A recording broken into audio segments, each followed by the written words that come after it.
Engandiyur saint Thomas higher secondary സ്കൂളിലെ ഒന്നാം വർഷ വിദ്യാർത്ഥികളുടെ പ്രവേശനോത്സവം വരവേൽപ്പ് 2025 വിപുലമായി ആഘോഷിച്ചു. സ്കൂൾ ഓഡിറ്റോറിയത്തിൽ നടത്തിയ ചടങ്ങ് കൊടുങ്ങല്ലൂർ ഡിവൈഎസ്പി VK രാജു ഉദ്ഘാടനം ചെയ്തു. അല്ലെങ്കിൽ എഞ്ചിനീയറിംഗിനോ LLBക്കോ ഏതെങ്കിലും ഒരു എൻട്രൻസ് എഴുതി നിങ്ങൾ എവിടെ വേണേലും പഠിക്കാൻ പോവാം. ഈ രാജ്യത്ത് എവിടെ വേണേലും പോവാം. വിദേശ രാജ്യങ്ങൾ നിങ്ങൾക്ക് പഠിക്കാൻ പോവാം.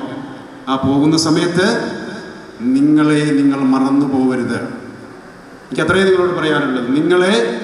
നിങ്ങൾ മറന്നു പോകരുത്. ഒരു നിമിഷം നിങ്ങൾ മറന്നാൽ, ഒരു ദിവസം നിങ്ങളുടെ അച്ഛനെയും അമ്മയെയും നിങ്ങൾ മറന്നാൽ, ഒരു നിമിഷം നിങ്ങളെ 10ാം ക്ലാസ് വരെ പഠിപ്പിച്ച നിങ്ങളുടെ അധ്യാപകർ പറഞ്ഞു തന്നിട്ടുള്ള പാഠങ്ങൾ, ജീവിത പാഠങ്ങളെക്കുറിച്ച് നിങ്ങൾ മറന്നാൽ നിങ്ങളുടെ ജീവിത അനുഭവം എന്തായിരിക്കും? നമ്മുടെ കയ്യിൽ നിന്ന് വഴുതിയങ്ങ് പോവും. ഒരു പളുങ്ക് പാത്രം താഴെ വീണുടഞ്ഞാൽ എന്തായിരിക്കും അവസ്ഥ? പഴയ രീതിയിലേക്ക് നമ്മൾ ഒരിക്കലും അത് തിരിച്ചെത്തിച്ചു കൊണ്ടുപോകാൻ കഴിയില്ല. ആ അവസ്ഥയിലേക്ക് നിങ്ങളുടെ ജീവിതം നിങ്ങളുടെ കൈവിട്ടു പോകുമെന്നുള്ള ഒരു കാര്യം മാത്രമാണ് ഞാൻ നിങ്ങളെ ഓർമ്മിപ്പിക്കുന്നത്. ഫാദർ സജു വടക്കേത്തല അധ്യക്ഷത വഹിച്ചു. കഴിഞ്ഞ അധ്യയന വർഷത്തിൽ +2 പരീക്ഷയിൽ ഉന്നത വിജയം കൈവരിച്ച വിദ്യാർത്ഥികളെ ചടങ്ങിൽ ആദരിച്ചു.